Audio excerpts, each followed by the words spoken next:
El primer documento que voy a leer es una carta pública y abierta al señor Nicolás Maduro Moros, con mi respetuoso saludo.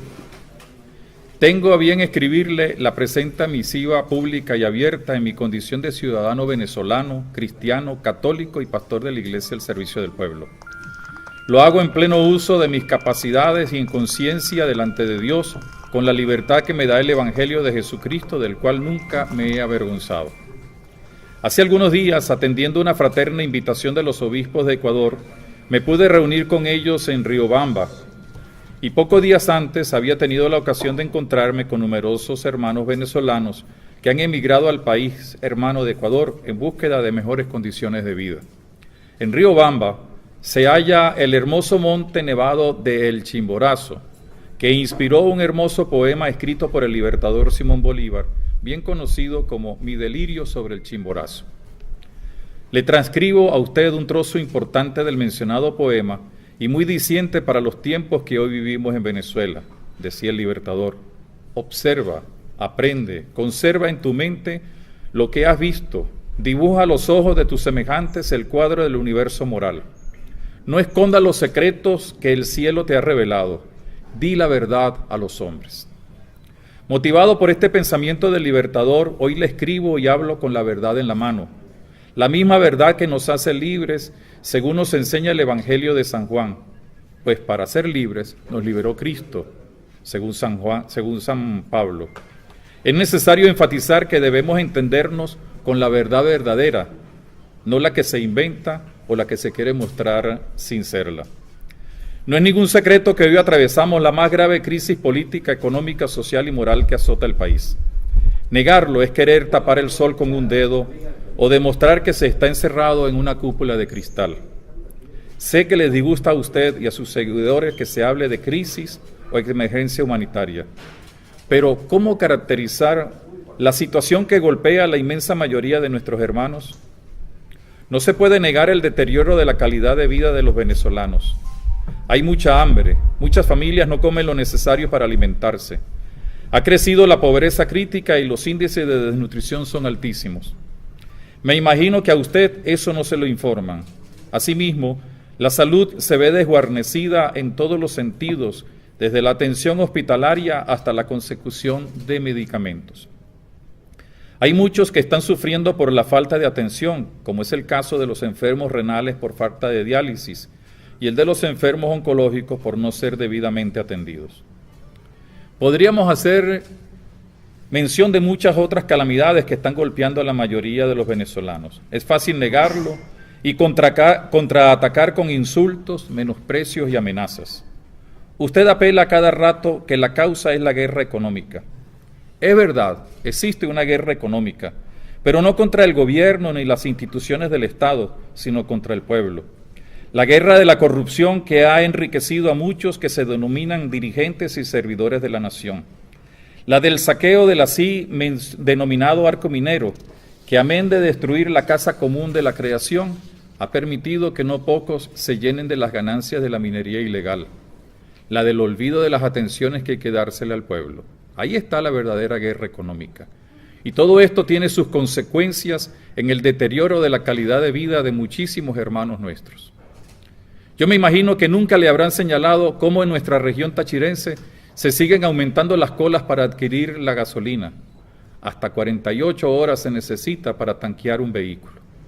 El contrabando de combustible es escandaloso e irreversible, como diría alguien, porque quienes tienen la misión de velar por la protección del pueblo o se hacen de la vista gorda o sencillamente tienen parte en el negocio. Sería bueno que el SEBIN, en vez de andar persiguiendo a quienes piensan diferente al gobierno, se dedicaran a hacer labores de auténtica inteligencia. Así podrían descubrir la presencia de grupos irregulares en el país, particularmente en nuestra región tachirense. De seguro descubrirían los negociados de muchos dirigentes y autoridades, así como de civiles, en torno a lo que es el contrabando de gasolina y otros insumos necesarios. Además, si trabajaran como debe ser, podrían conseguir a los responsables y miembros de las mafias que trafican con personas y llevan a muchos jóvenes y adolescentes venezolanos a la prostitución en otros países como si se tratara de una mercancía apetitosa. De verdad, ¿por qué el SEBIN no realiza una auténtica labor de inteligencia y contrainteligencia en nuestra región y en el país para detectar los males que golpean al pueblo y a sus responsables? Creo que se conseguirían con grandes sorpresas. Debo decirle, como lo sugirió Bolívar en su poema Desde el Chimborazo, debo decirle la verdad. La gente del pueblo está cansada porque sigue siendo menospreciada. Hay represión de todo tipo. Aunque no guste, la inmensa mayoría del pueblo sufre una crisis de carácter humanitario, y se lo puedo atestiguar. No soy de lo que está encerrado en oficinas, sino que camino por las comunidades, me encuentro con todos sin distinción. No ando rodeado de escoltas que portan armamento sofisticado para proteger al Estado. Mi única escolta es la gente con la cual comparto y mi única arma la cruz de Cristo. Y en todos los sitios donde voy, hablo, escucho y comparto. Ustedes hace mucho tiempo que no caminan libremente por el medio de la gente. ¿Por qué será? No hay que tenerle miedo al pueblo si de verdad uno forma parte de él. Usted habla de diálogo.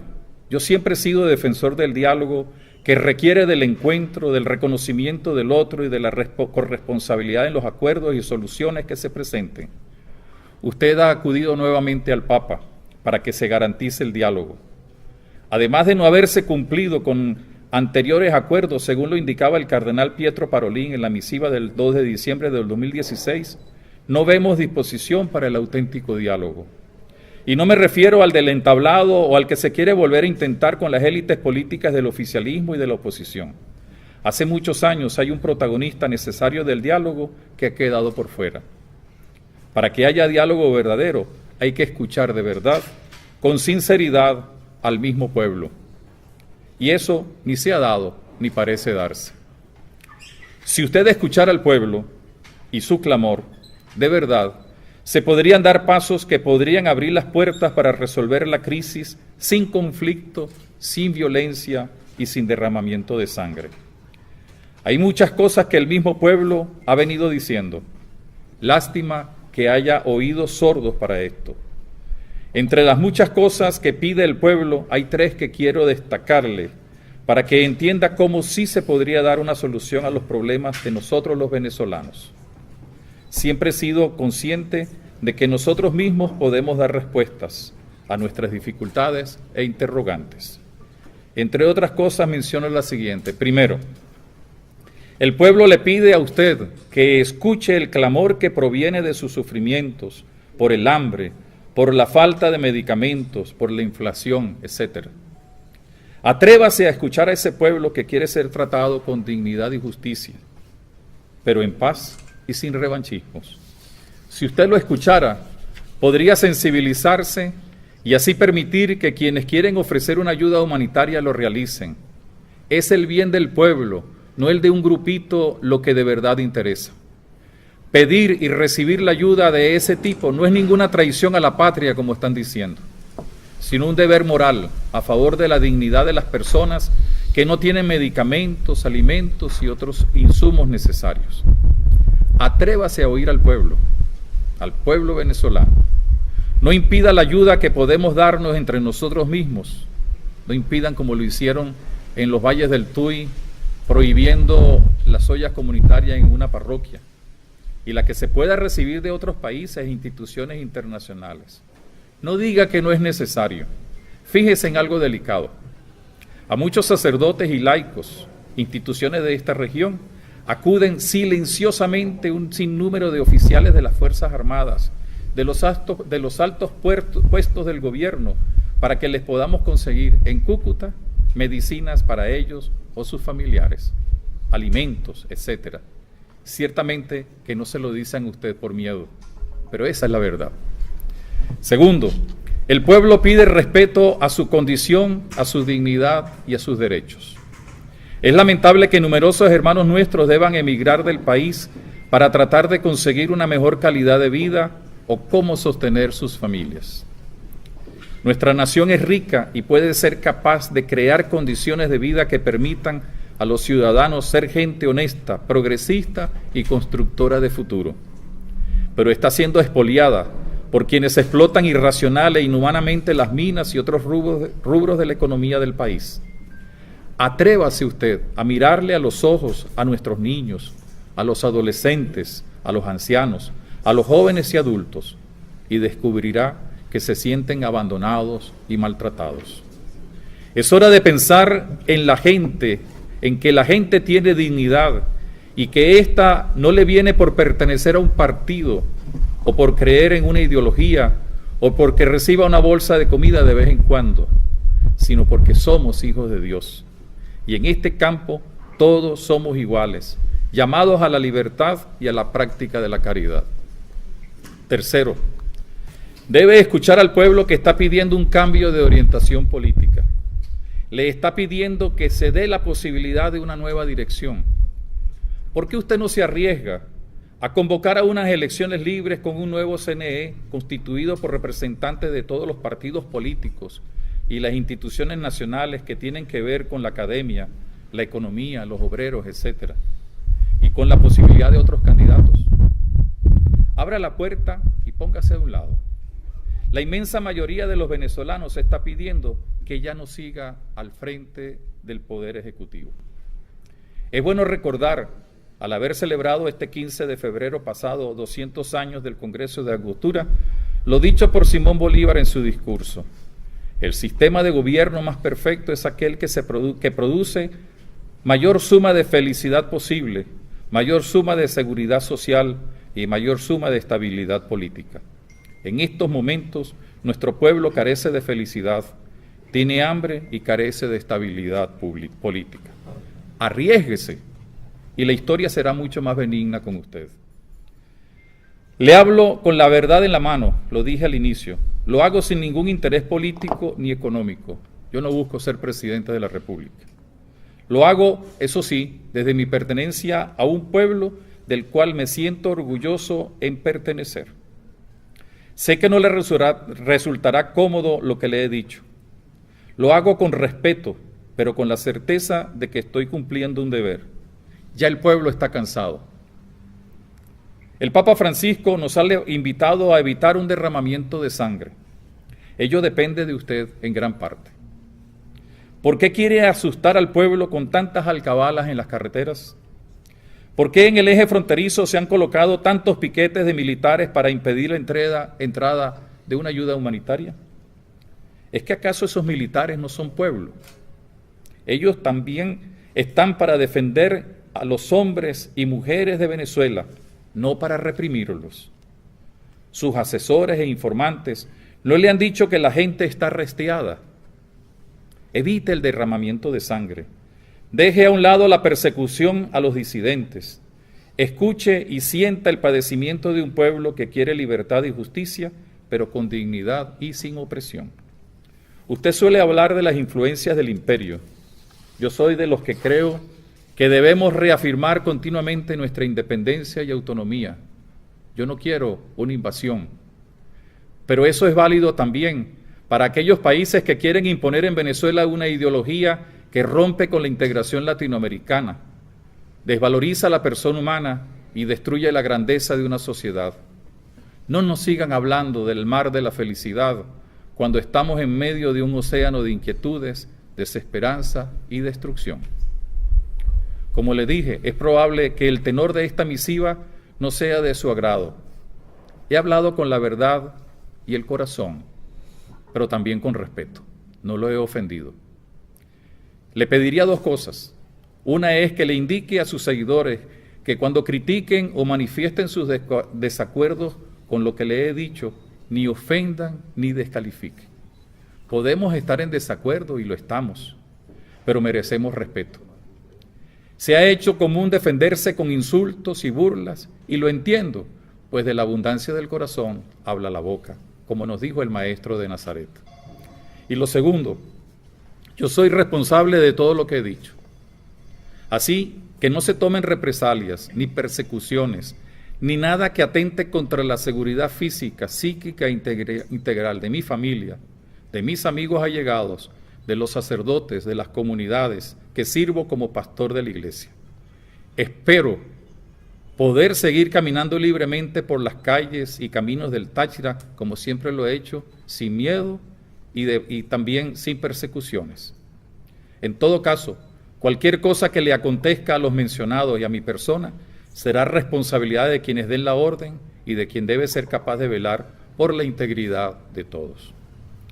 Aunque usted no lo crea, le ofrezco una oración para que el Dios de la vida manifestado en Jesús de Nazaret le dé la sabiduría y la luz del Espíritu para que tome la decisión más conveniente para usted y para todo el pueblo venezolano.